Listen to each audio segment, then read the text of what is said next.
지난 시간 트럼프가 우리에게 도움을 줬다고 하셨거든요. 예. 일단은 이제 제가 지난번에 말씀드렸죠. 여기 이제 미국 이 SPHM 사업에 일단 자주포 만드는 나라는 다 달라들었어요.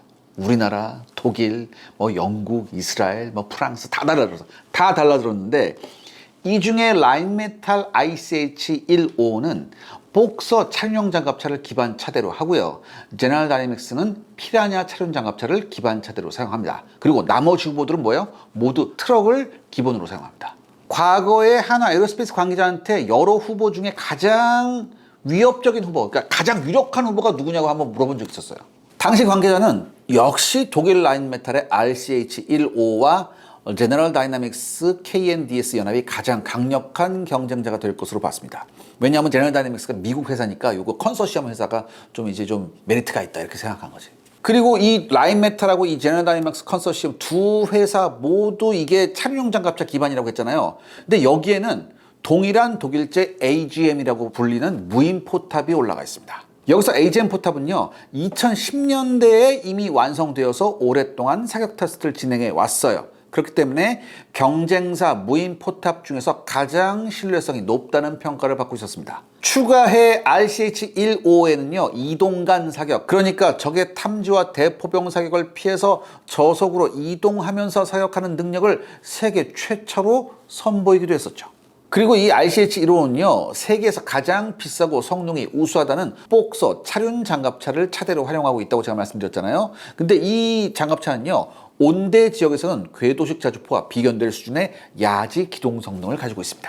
방어력 역시 정면은 30mm 철갑탄, 측 후면은 14.5mm 철갑탄 이상, 그리고 하부 역시 중량 8kg 이상의 대전차주를 방어할 수 있는 그런 능력을 자랑해요. 이건요, 트럭을 개조한 K9MH와 같은 차륜형 자주포는 절대 따라갈 수 없는 기동력과 방어력이죠. 물론 그 대가로 RCH-15의 가격이 K9MH와 비교해서 2배 이상 비쌉니다. 하지만 여러분, 미국이 누굽니까? 이제 천조국을 넘어 2천조국을 바라보고 있는 부자 나라예요. 실제로 트럼프 대통령이 2027년도 국방비로 무려 2,170조 원을 요구하는 바람에 내년에 2천조국이 될 것이라는 분석이 많았습니다. 당연히 돈이 넘치는 미 육군이 독일제 RCH-15나 자국 제너럴 다이나믹스가 참여한 피라냐 차륜형 장갑차 기반형을 선택할 것이라는 것이 서방 측 전문가들이 대체적으로 내놓은 그런 견해였어요. 그런데요, 여기서 변수가 생겼습니다.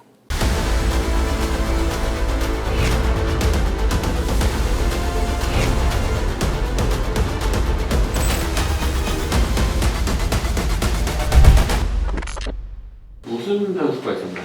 K9MH 차륜형 자주포의 구원자가 나타납니다. 그게 누구냐? 언제나 의도치 않게 우리를 돕는 트럼프 대통령이었죠. 그리고 바로 트럼프 대통령이 이란과의 전쟁을 일으키면서 우리한테 뜻밖의 구원의 손길이 옵니다. 미국과 이란 사이 전쟁은 언제 끝날지 아직도 알 수 없는 상황이고요. 미국 전쟁성은 막대한 전비로 인해 골머리를 앓고 있는 중입니다. 특히 이란과의 전쟁 과정에서 미국이 보유한 정밀 유도 무기의 절반 이상을 소모해버렸어요. 그렇기 때문에 향후에 이걸 보충하는데도 엄청난 금액이 필요합니다. 아니, 이란과의 전쟁은 미 공군과 해군이 주도했는데 왜 미 육군한테 불똥이 튈까요? 미 육군도요, 이번 이란과의 전쟁에 참여했어요. 그래서 PRSM과 에이타킴스 탄도미사일을 대량으로 소모했습니다. 그리고 전쟁부는요, 미 육군에게 지원할 예산 지원을 줄여서 전쟁 비용을 마련하고 있는 중입니다. 실제로 지난 5월 13일 미국 ABC 뉴스는요, 미 육군이 이란 전쟁 여파로 예산이 40억에서 60억 달러, 우리나라 돈으로 6조에서 9조 원 정도가 부족해지는 바람에 훈련을 축소해 비용 절감에 나섰다고 보도했습니다. 이어서 미국의 디펜스 뉴스는요, 예산 부족 사태로 인해 제1기병사단, 제2기업여단의 폴란드 배치 계획을 돌연 취소했다고 보도했죠.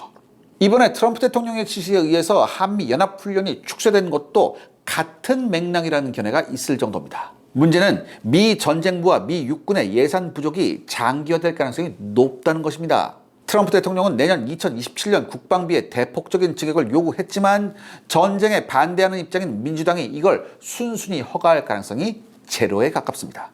더욱이 올해 11월 중간선거에서 민주당이 승리할 것이라는 예상이 많아서 미 전쟁부는 비상에 들어간 상태예요. 미 육군의 입장에서는 당장 한 푼의 돈이 아쉬운 상황에서 필요 이상의 과도한 성능과 가격을 가진 독일제보다는 가성비의 끝판왕인 한국제 K9MH를 선정하는 것이 여러모로 합리적일 수밖에 없습니다. 이렇게 되면 하나도 뭔가 준비를 할 텐데요. 하나 에어로스페이스도 미국 차량용 자주포 사업에서 승리하고자 큰 한방을 준비하고 있습니다. 제가 이 말씀을 드리기 전에요, 미국의 참담한 삽질을 먼저 알아봐야 합니다. 우리 채널의 인기 코너인 밀폭에 내놔도 손색 없는 내용이에요. 지난 2025년 9월에 배포된 미 육군의 차량용 자주포 사업 제안 요청서 RPP를 보면요, 미군은 가격보다는 기술 성능, 성숙도, 미국 탄약화 호환성, 미국 내 생산과 공급망 확보, 그리고 기술 자료 권리 제공 여부를 종합 평가한다는 방침을 정했습니다. 구체적으로 미 육군은 초기 2년간 연간 23문, 이후 연간 48문의 자주포에 대해 미국 현지 생산이 가능한지를 입증할 것을 요구합니다. 그리고 중요한 게 여기에 추가해서 자주포용 155mm 포탄 1000발, 추진장약, 신관, 뇌관 등을 인도하는데 얼마나 시간이 걸리는지 등의 정보도 요구했었어요. 이들 보도 내용을 보고 전문가들은 미 육군이 차량용 자주포 사업을 진행하면서 자주포의 미국 현지 생산 능력은 물론 탄약 공급 능력에 중점을 두고 사업자를 선정할 것이라는 분석을 내놓은 바 있었습니다. 아니, 차량용 자주포의 미국 현지 생산은 그렇다 치더라도 왜 자주포 업체에게 탄약 공급 능력까지 요구하는 걸까요? 이 배경에는 미국 제너럴 다이내믹스의 한심한 삽질이 존재합니다. 미국 전쟁부는 러우 전쟁으로 인해서 155mm 포탄 수요량이 급증하자 신속히 탄약 증산 명령을 내렸습니다. 그런데 미 국방부 감찰실이 지난 7월 9일 공개한 보고서에 따르면요, 미 육군은 2025년 10월까지 155mm 포탄을 월 10만 발 생산하겠다는 목표를 세웠지만 2026년 3월까지 월 3만 6천 발 생산에 그치는 등 포탄 생산에 엄청난 차질을 빚고 있다고 합니다.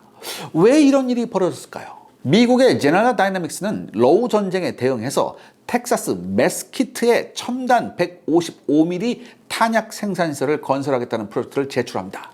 당시 워낙 상황이 급박했기에 신속한 탄약 증산을 위해서 경쟁 입찰이나 계약 절차가 완화되었고요. 제너럴 다이내믹스는 충분히 검증되지 않은 튀르키예의 탄약 업체인 랩콘사의 탄약 생산 라인과 기술을 도입하기로 결정했죠.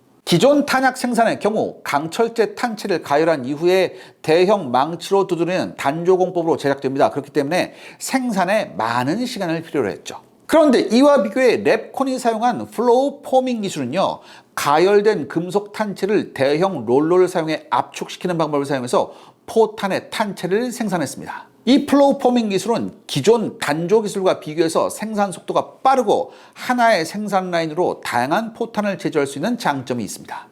추가의 랩콘은 인원 절감을 위해서 다양한 공작 로봇을 제조 공정에 투입하는 방안을 제안했었고요. 미국 제너럴 다이내믹스사는 충분한 검토 없이 덜커덕 모든 제안을 받아들였죠. 하지만 그 결과는 파국이었습니다. 메스키트 첨단 탄약 공장에 배치된 로봇들은 서로 충돌하면서 고장이 났고요. 랩콘이 설치한 수많은 기계들은 지속적으로 수많은 트러블을 일으켰습니다. 미 육군은 155mm 포탄의 속도를 높이면서 치명적인 고강도 파편을 형성하고자 포탄의 형성과 재료를 지속적으로 개선했는데요. 랩콘의 튀르키예 공장이 생산하던 포탄은 옛날 규격의 155mm 포탄이었습니다. 그렇기 때문에 미 육군이 요구한 새로운 재료와 형상에 대한 검증이 전혀 이루어진 상태가 아니었었죠. 그 결과 사진에 보시다시피 요상한 실패작만 계속 찍어냈고요. 워낙 문제가 다발했기에 미국 제너럴 다이내믹스 기술자들은 저 튀르키예 새끼들이 러시아 푸틴의 사주를 받은 것 아닌가라고 진짜 심각하게 의심했었습니다. 심지어 랩콘은요, 공장의 온도 관리에도 실패해서 공장 내부가 섭씨 60도까지 상승합니다. 이 바람에 죄 없는 미국 기술자들은 산채로 삶아져야 됐었죠.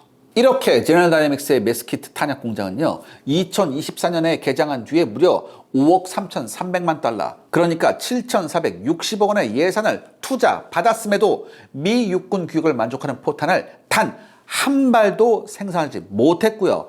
얼마 전까지 총 8차례의 납기를 지키지 못했다고 합니다. 결국 뚜껑이 열린 미 육군은요 2025년 8월에 세개 생산 라인 가운데 2개의 라인의 작업을 중단시켰고요. 랩컨의 생산 설비를 철거하고 그곳에 기존의 생산 설비를 재설치하고 있는 중입니다. 더욱 골 때리는 점은 이러한 난리가 났음에도 책임자인 미국 제너럴 다이내믹스는 전혀 법적 제재를 당하지 않았다는 거죠. 시청자 여러분들의 구독과 좋아요는 영상 제작에 정말 큰 도움이 됩니다. 여러분들 부탁드리겠습니다. 구독과 좋아요. 그렇다면 우리 하나는 어떤가요? 미 국방기업들이 지역구 국회의원을 믿고 수많은 사고를 치는 상황에서 하나 에어로스페이스는 미국 아칸소주에 13억 달러 약 2조 원을 투자해서 신규 155mm 탄약 공장을 건설한다는 계획을 발표했습니다. 하나 에어로스페이스는 기존의 신뢰성이 증명된 생산 공정에 추가해서 미국의 소프트웨어 기반 방산 제조 자동화 솔루션 기업 유니온 테크놀로지스와 손잡고 155mm 포탄 생산 공장의 자동화 및 고도화를 달성할 계획입니다. 미 육군은 자국의 방위산업체들의 수많은 횡포와 삽질에 시달리고 있지만 이들 회사를 제재하기도 힘든 상황입니다. 꼭 능력 없는 놈들이 로비를 잘한다는 통설이 미국 조선업계는 물론 대부분의 미국 방산업계도 통하고 있기 때문이죠. 이러한 상황에서 첨단 제조업 기술력을 가진 우방국의 회사, 그것도 사실상 서방 자주포 시장을 장악한 회사가 신뢰성이 높고 가성비가 우수한 차륜형 자주포와 탄약을 직접 공급한다고 나섰으니 미 육군 입장에서는 이게 얼마나 고마운 일이겠습니까? 하지만요, 우리 K9MH가 수많은 경쟁자를 뚫고 단일 사업자로 선정되었지만 가야 할 길도 멉니다. 미 육군은 K9MH를 잠정 후보로 선정해서 테스트를 진행해본 이후에 대량 발주를 결정할 계획인데요. 미국 방산업체만큼 미 육군도 지금까지 수많은 삽질로 악명이 자자합니다. 그래서 하나 에어스페이스 경영진이나 기술자 모두 미 육군의 황당한 요구로 인해 화병에 시달릴 가능성이 아주 높아요. 그러니까 미리미리 청심환 드시고 가셔야 돼요. 그런데요, 전문가들은 설사 K9MH가 미 육군의 선택을 받지 못한다 하더라도 하나 에어로스페이스는 충분히 많은 것을 얻을 수 있다고 말하고 있습니다. 전 세계 군대 중에 가장 까다롭기로 유명한 미 육군의 선택을 받았기 때문이죠. 사실 이것만 비교해보면요, 여러분 어떻게 보면 인도네시아는 선녀일 수 있습니다. 미국에 비하면. 아무튼 하나 에어로스페이스는 미 육군이 제공한 개발비 2억 3,300만 달러 약 3,100억 원을 사용해서 K9MH에 대한 대규모 야전 테스트 및 개량을 수행할 계획입니다. 그러니까 미국의 돈으로 야전 운용 테스트를 수행하는 셈이고요. 이 성과를 공짜로 받을 국가로 놀랍게도 우리 육군이 거론되고 있습니다. 하나 관계자는요, K9MH를 미국 이외에 우리 육군 동원사단용으로 제안했다고 했습니다. 또한 육군 역시 아주 긍정적으로 이걸 검토하고 있어요. 우리 육군요, 무려 1178대의 K9 자주포와 1180대의 K55A1 자주포를 운용함으로써 서방에서 가장 강력한 포병 전력을 자랑하고 있습니다. 우리 육군에게 대량의 궤도형 자주포가 배치됨에 따라 보병사단이 사용하던 대량의 KH-179 155mm 견인포가 동원사단에 배치돼서 운영 및 전시 비축물자로 저장되고 있을 정도죠. 그러니까 한마디로 우리나라는 포방부가 맞습니다. 오늘의 결론은요? 우리 육군의 현역 사단 숫자가 병역 인구 감소 문제로 축소되었듯 우리나라 육군 동원사단 역시 기존 12개에서 5개 사단으로 대폭 감소됐습니다. 육군 동원전력사령부는 병력 감소 속에서 전투력을 유지하고자 여단화 개편 작업을 실시하면서 2025년까지 동원사단 산하의 모든 보병여단의 장비를 상비사단 수준으로 강화한 바 있습니다.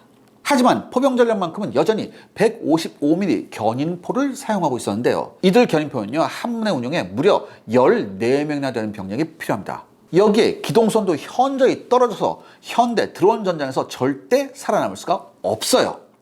이에 하나 에어로스페이스는 단 2명으로 운용이 가능하고 화력, 기동성, 방어력 면에서 비교를 거부하는 K9MH를 동원사단용으로 제안하고 있습니다. 우리 육군도 규모가 축소된 동원사단의 전력을 강화하고자 적극 검토하고 있어서 조만간 아주 좋은 소식이 들려올 가능성이 높습니다. 또한 하나 에어로스페이스의 K9MH는요, 체코의 타트라사제, 보다 정확히는 타트라사가 사막정에 맞도록 개조해 개발한 타트라 T815 트럭을 사용하고 있는데요. 그 이유는 UAE와 사우디가 T815 트럭을 대량으로 운영하고 있기 때문에 중동 지역 수출에 대응한 것이었습니다. 하나 에어로스페이스는 당연히 중동과 유럽에 대한 K9MH 마케팅을 강화하고 있고요. 미 육군이 K9MH를 선정했다는 사실은 유럽 및 중동 지역에 대한 마케팅에 엄청난 도움이 될 것이 분명합니다. K9MH가 다시금 K9 궤도식 자주포의 수출 신화를 이어가고 우리 육군 포병 전력 강화에도 기여하기를 기대해 보겠습니다. 아마 아주 잘 될 겁니다.